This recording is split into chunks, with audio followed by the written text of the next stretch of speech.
Hello and welcome to the Like, Click and Share podcast. I'm Darren Winter and with me today, as usual, Gemma Walton. Hi Dee. How you doing? I'm all right, you? I'm doing good, thank you very much indeed. So today we are talking about the recent Google search changes. So when we say recent, it obviously depends when you're listening to this podcast. So these we're recording this in July, and these changes happened around kind of May time, and maybe we talked about it a little bit earlier. But sometimes things get discussed and they take a while to get implemented. And then if they do get implemented, it might take a while then for those results to get see like an impact and see how they kind of transition. So Google search changes there. I mean, there's always hundreds and hundreds, if not thousands, of changes to algorithms for Google search every single year. But usually a good maybe 3 or 4 times a year, there's quite some significant changes.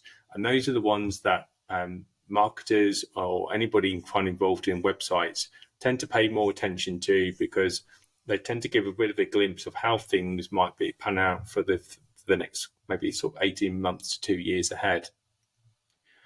What's interesting from the changes that have happened recently, and I've put all of the links into the show notes, so definitely explore these. This has come from Search Engine Land, and the first kind of change is the word count. Most people believe that you need to have a minimum amount of words on a website. Now, there are in some kind of website optimization software, they will always say that Google recommends a certain minimum amount of characters, but there's never I've ever seen like a maximum, or you should have around about like 500-600 or so. This apparently doesn't exist. So there is no kind of best word count, but there tends to be like a minimum. So definitely go and check that out, but don't be too worried about the amount of words. And I think this kind of is interesting because if you put this into context, people say, well, there has always been a minimum word count. But if you look at websites like from photographers, galleries, that the look on the website is very minimalist, and they might just show like 1 or 2 pieces of artwork, or like a small portfolio of the experience, but they doesn't really tend to be a lot more else on the page, because that's just what people are looking for. So that's all about kind of the user experience, and then the user interface. So user experience is just giving people what they want, making things easy to find, laying things out on a page. And the interface, maybe something like a gallery, is easy, like to click through and find what you're looking for, or just discover new content.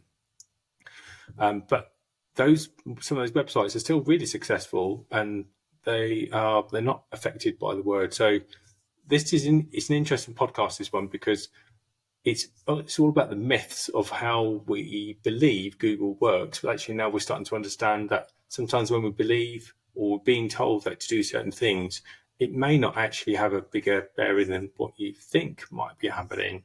So just to segue into this, give you some examples, some of the other next few changes. The first one is going to be about the mobile first, and having an SSL connection, an SSL certificate.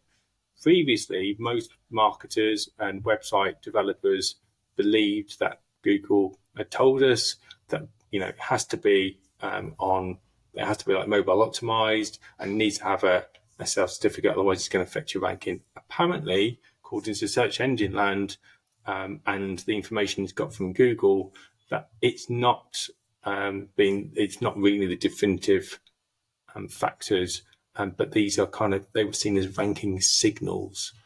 So it all sounds a bit woolly, a bit cloak and dagger. What do you think of that, Gemma?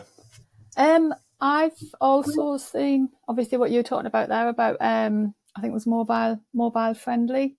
One of the things that I came across was mobile first, and that Google are looking to crawl your website, but the mobile version of the site before it'll crawl the desktop. So it'll still crawl the desktop version of your site, but not as much as the mobile version. So they reckon that 70% of users searching on Google are on a mobile device. So what they're wanting you to do is to have streamlined content, simplified elements that fit on the screen, that are readable. You've got clickable buttons, like click to call, and easy to navigate, help you to look at other pieces of content. And I've actually just been doing that for my site, so it'll be interesting to see what they do going forward.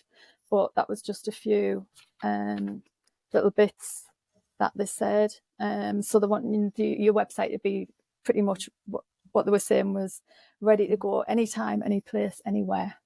That was what they were saying. So no matter what device you were on, it was easy enough for people to get the information that they needed to. But again, I think it's always going to be down to the quality of content, which is obviously what you were saying about that EEAT. And it still says that the new Google search will always seek to show relevant content, even if the page experience isn't great for somebody.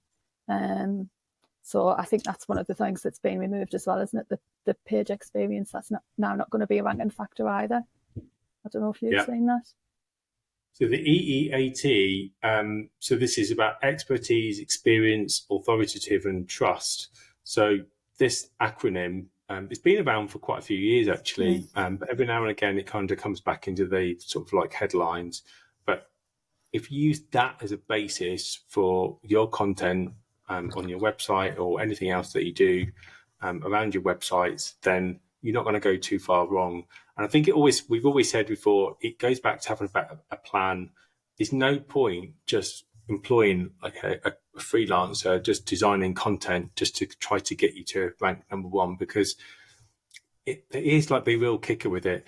You can spend a fortune or spend some money trying to get people, and you could have like, the top ranking article, but unless that really fits into your business, it's like the person's going to read the article and just leave the website. So effectively, just pay for somebody to come to your website and then go. If your website is about advertising, then the chances are the more people you get to the website that might click on something. So that's going to help your business move along because you're there to make money from the revenue. But if your website is about selling vacuum cleaners, and then you're just if you're creating like helpful content that's kind of linked to your products and services, that makes sense.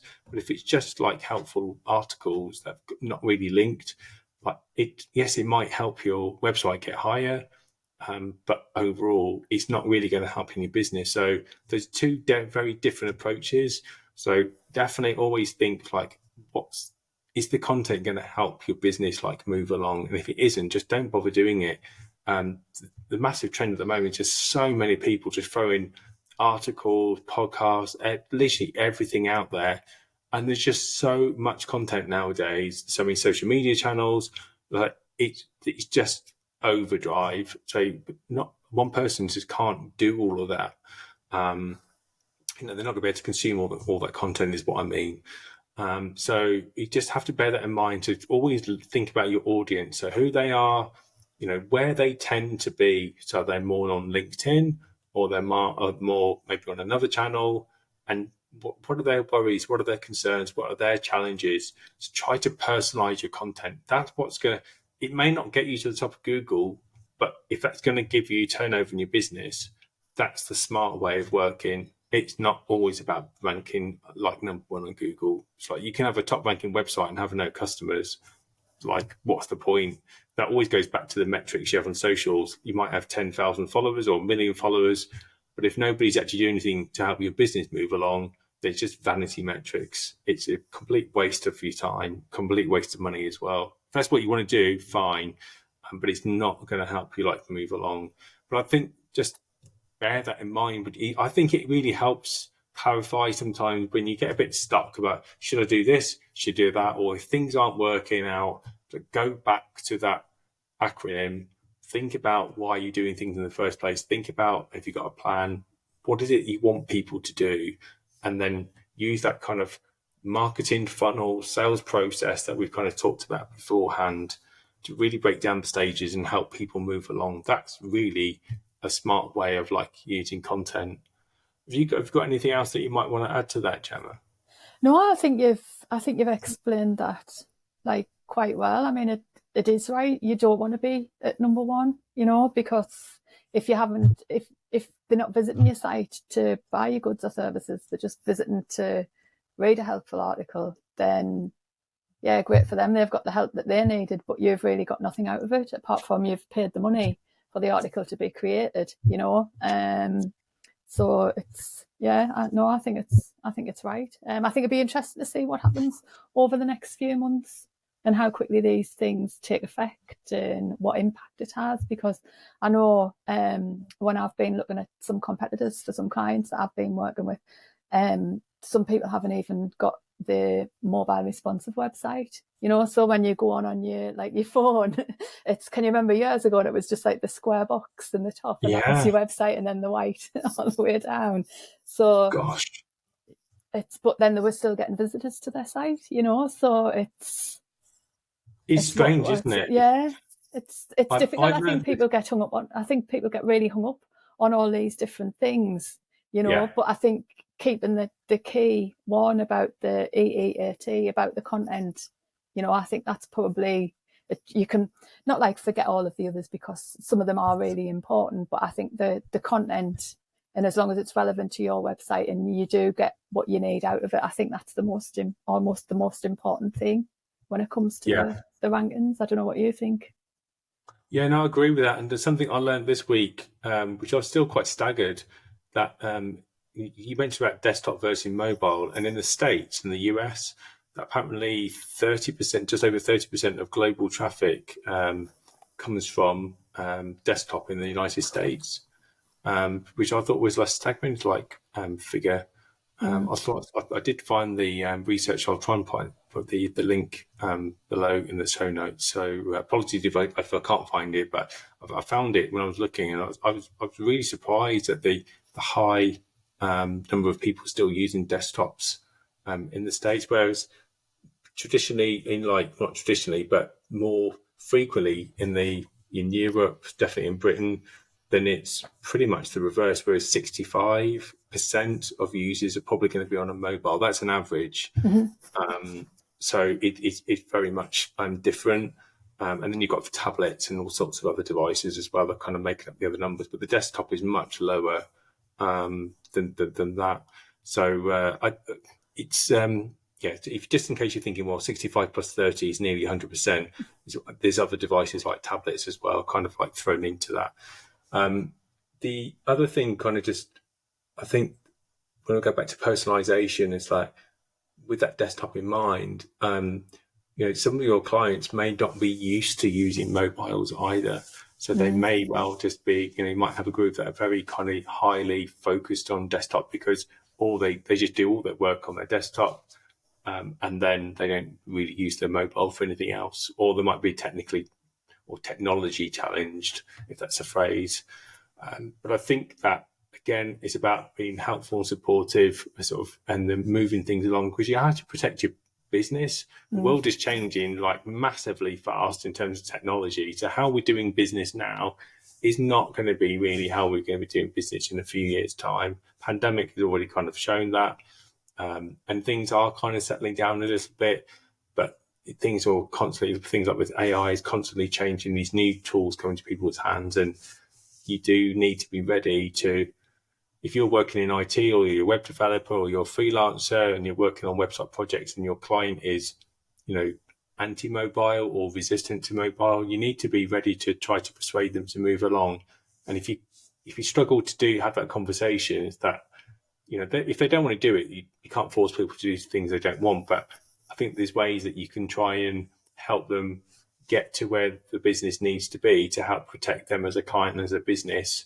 And then hopefully that should pay dividend back to you as a consultant or a freelancer, or just doing your job, because that's the right way of doing work. And whether people want to move that way along is a different matter. But if they don't, they're the way of a business, and then ultimately they'll come back to you because you didn't protect them, which is very, very difficult.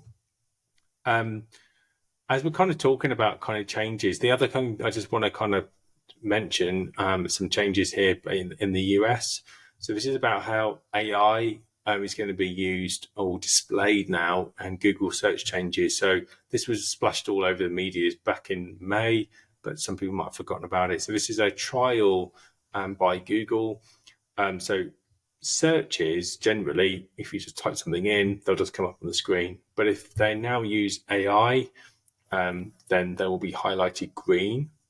And then if you see anything highlighted in blue, these are for AI-generated shopping results.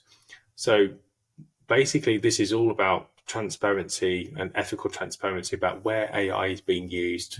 Ethics in AI is a massive topic this year because there's been lots of examples of where people are using AI not for good, and some people are quite concerned about how it's being used and maybe used without the knowledge, people being tracked and using data without their knowledge. And you might think, I just don't care. But it is really important that we still have this kind of like constant challenge about ethical transparency, because you imagine that, if I were doing some searches online and I sign in with let's just say I sign in with my search engine account. I'm not going to call this any names, but let's just, I sign in with a search engine account, and I might be feeling a little bit unwell. And I could have sort of different symptoms, and I'm just typing them in the internet.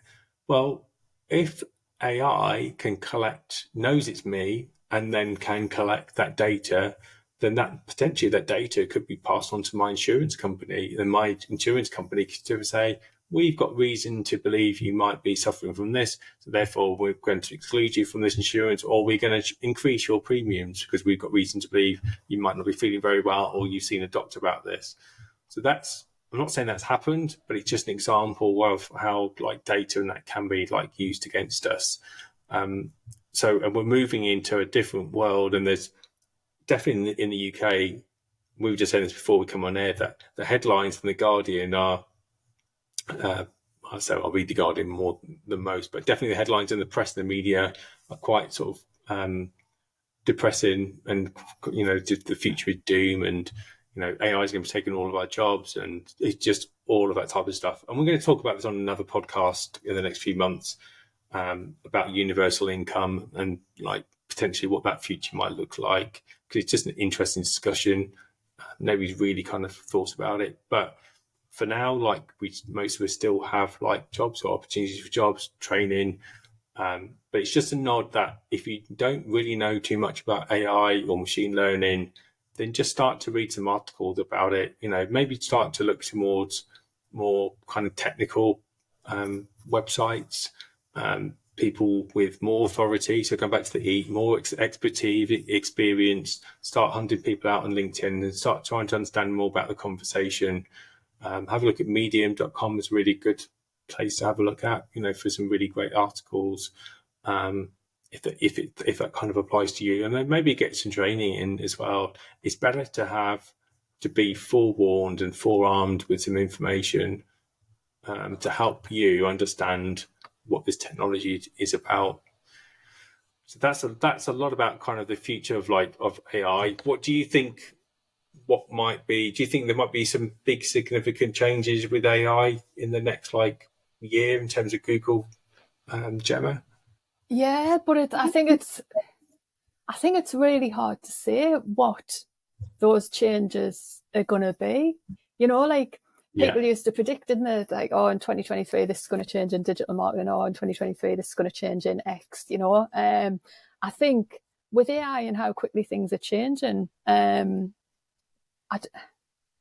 don't know. I think it's going to be harder and harder to predict what's coming, what it's going to look like, what does that mean for you, sort of thing. Because I feel like it'll be a bit like, when they make changes to either Facebook algorithm or Google algorithm, whatever it is, you're always almost the last to know, aren't you? Even though you work in the field, they make the changes, and then all of a sudden people start writing articles about it. But it's happened, like the changes have happened months ago. People have just been trying to work out what those changes were due to what's happened to either like their organic reach or their engagement or whatever it is.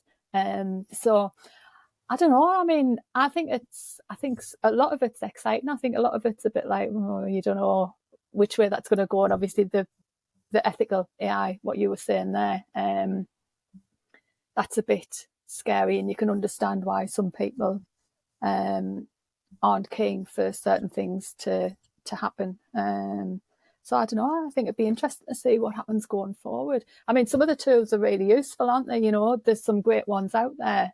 I don't know.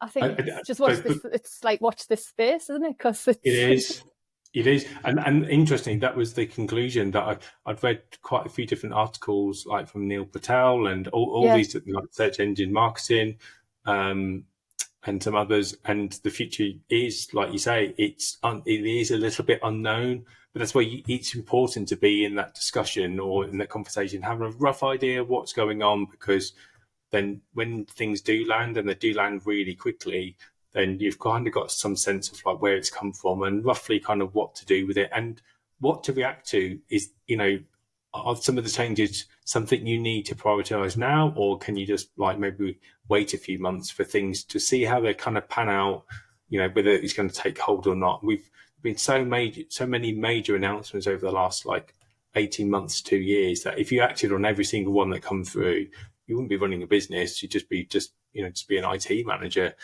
And I did say that was kind of the final thing, but actually what sprung to mind was GA4, because that's this month, this big kind of like switch over.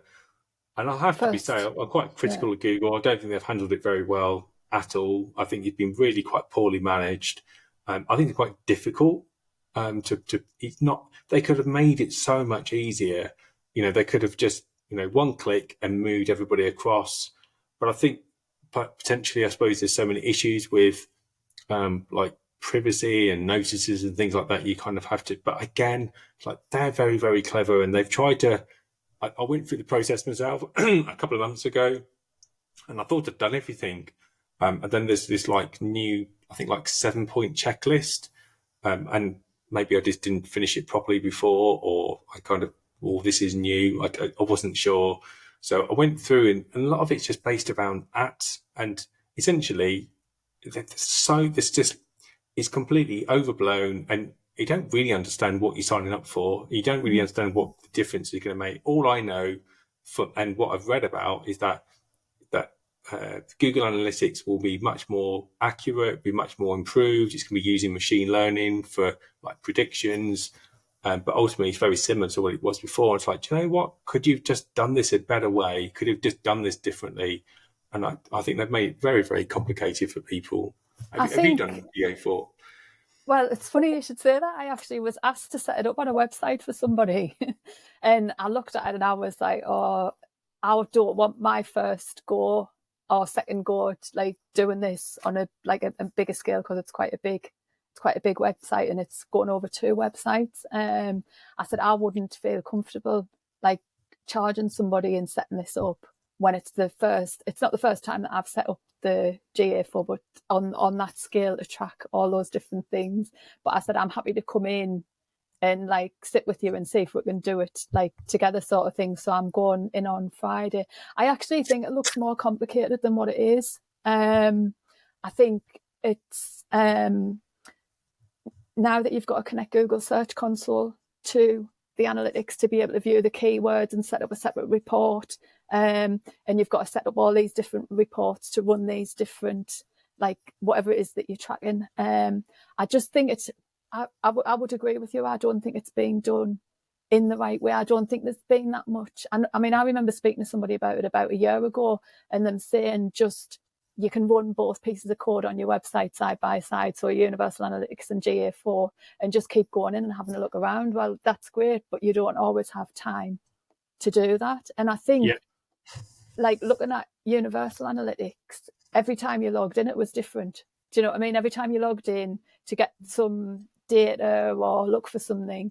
it had been moved, or it was called a different name. And that was even if you were going in month by month towards the end. Whether or not that was to set you up for GA4, I don't know, because I don't think it looks anything. I don't think it looks anything like it. But I do think they've made it does look more complicated. And I think you've got to just go in and try not to see all the different things and connections, and the different elements are called different things to track. Yeah. But I do think, like I say, I do think they've made it more complicated. So I'm looking forward to Friday morning with Kate to go through. I think I mean, you've got things like events and goals, and a lot of people don't have those set up. So they just use it just for the simple, like how many people come to a website, what pages have they looked at, and are they coming on mobile, desktop, which countries have they come from, days of the week, times of the week. That's really all, simple information, but really interesting, really helpful. So you've got an overall, like some sort of a guide about kind of how your website's performing. So that's why you definitely should do GA4. If you haven't done it yet, then you do need to set yourself maybe like half an hour or an hour, sit down and just go through it. It's once you get into it, it's not too bad, but they've just not made it very easy. But it is possible, just following a few instructions, you can kind of like skate through. I think there might be, I did have a little guide, or seen somebody share, I think Wordstream was sharing some guides about like how to do stuff, or maybe how to set up events and goals. I'll have a look for those again, and I'll put those in the show notes as well. I'm just going to make a quick note because I've got a habit of saying I'm going to do things and then I'll forget to put it in the show notes afterwards. So the Wordstream link should be in the bottom there. But yeah, we do it because obviously if they do switch off the universal analytics, which they will do, at some stage. I think it's gone now. I think it went is it off. actually gone now? So I knew it was coming July. up. Yeah, it was the 1st of July, right, okay. I think. So so you might be seeing lots of emails from Google about doing this and doing that. It's like, just sit down, just do it, make it part of your week, do it, or find somebody who can do it for you. So you can maybe employ somebody, freelancer, to do it. Just be careful about who you give access to your Google accounts as well, just for security and everything. So you can make people users on your account rather than giving them your email address and password. But if you've got any questions and you're really unsure, then feel free. You can also just fire it to us, and then we can kind of help and direct you as well. But otherwise, there's loads of advice out there on YouTube and Google. Just Google, put it in the search engine, how to do this, how to do that, and there'll be some good how to do guides out there. And from people like Neil Patel, from trusted sources, going back to the EEAT again, follow somebody that's trusted and recognised. And knows what they're talking about. That's it for this podcast. But hopefully it was really helpful, some interesting insights about kind of the changes, and then just the look ahead, making sure we just keep focusing on creating informative, educational, helpful content. Be a leader, spend some time to really focus on sort of creating content that your audience will really appreciate and love. We'll be back soon with another podcast. Please hit the subscribe button. And if you have a specialism in marketing or technology that you'd like to talk about, or something you think people should know, just get in touch with us. Our details are in the show notes. And we'd love to have you on the show. But bye for now. See you later.